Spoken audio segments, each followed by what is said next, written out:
we're going to talk about mini diets. And it's something that I've talked about here and there in different posts or articles. And it's maybe something you've heard thrown around. I think I've done some radio interviews on it. And when to incorporate a mini diet and why it's useful and when it's not useful, etc. So you would incorporate a mini diet period whenever you are at a point in your off season, whenever body fat has accumulated to a degree that's just not acceptable for off season, which everyone's a little different, but in my opinion, I believe anything over 13 to 14% is just when your body starts being less efficient.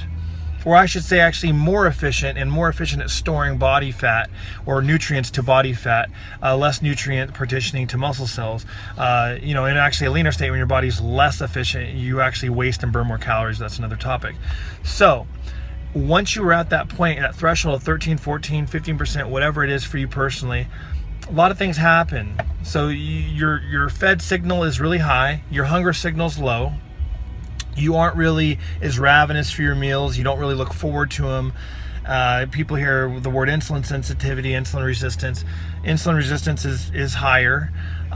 So you're basically not partitioning glucose into glycogen nearly as efficiently. You're pretty much at a point where you're just going to put on any more weight is going to be body fat. So what you need to do is incorporate a mini diet. And the cool thing about this is whenever you're at that high, well, relatively high for us bodybuilders, high of a body fat being 13, 14, 15%, you're at a point where you can really get harsh and pretty darn strict with your little mini diet cut and really just get down to business and go right into the butter, trim the butter and use that butter for fuel because your body is basically going to not burn muscle tissue at that point because you start lean enough. It's going to go to the reserves of the fat reserves first. So what I recommend, like I said, get right down to business. And since you're at that higher body fat and your hunger sucks anyway, you're going to go straight to a very controlled low calorie diet. I would recommend maybe 100 to 50 grams of carbs a day, maybe even a ketogenic type approach, but I'd rather keep it more low fat, higher protein, 50 to 100 grams centered around your training. I would incorporate, if you are doing such things, beta-2 agonists such as clenbuterol or ephedrine ECA stack, yohimbine hydrochloride orally, injectable L-carnitine. Pretty much anything at your disposal to burn body fat is what I would employ, and I would do this mini diet for 2 to 3 weeks tops. And you're really getting down to business. Double cardios are fine. Like I said, you can really put your body kind of through the ringer per se because your body fat's high enough to where you're gonna conserve lean muscle mass. You're gonna literally just burn that fat off first. Now, once you get to like 10, 9, 8%, then you got to be more prudent and obviously a little bit more cautious. But the goal is to just cut as much fat as we can in 3 weeks or so. So we're going to do that, and it doesn't cause any metabolic damage or anything stupid. Oh, you drop your carbs too low, your calories too low, your body's going to rebound and do all this stuff.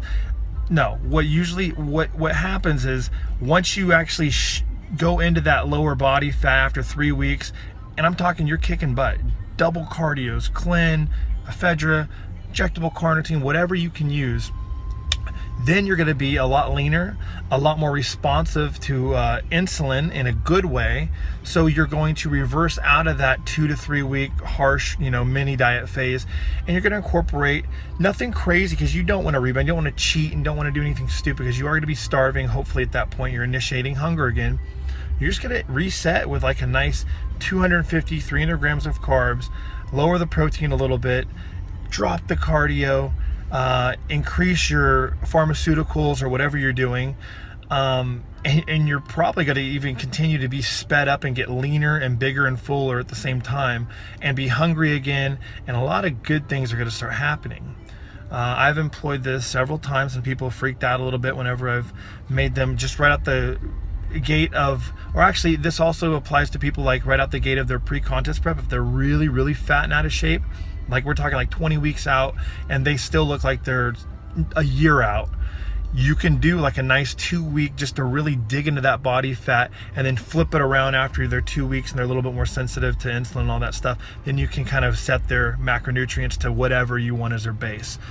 So with all that being said, mini diets are very useful. You wouldn't use them if you're already lean. Like, I never really had to use them to a great degree, because the only way I ever got somewhat out of shape was when I really forced fast food and I forced weight gainer shakes and the sugary Celtec type drinks, and I just lost my appetite, my hunger. My body fat, even still then, even though my hunger was suppressed, I never really gained that much body fat, but then I would incorporate something of what I just explained. However, if you do stay lean, or, you know, lean is like 11, 10, 9% off season, that's lean.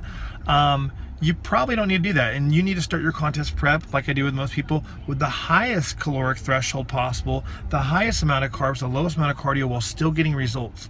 So you can milk the most from the least. That's not applicable to people, like I said, that stay lean. You don't do mini diets. They are for the more husky or obese people that get themselves in a bad predicament. There you have it. Mini diets and my opinions on them.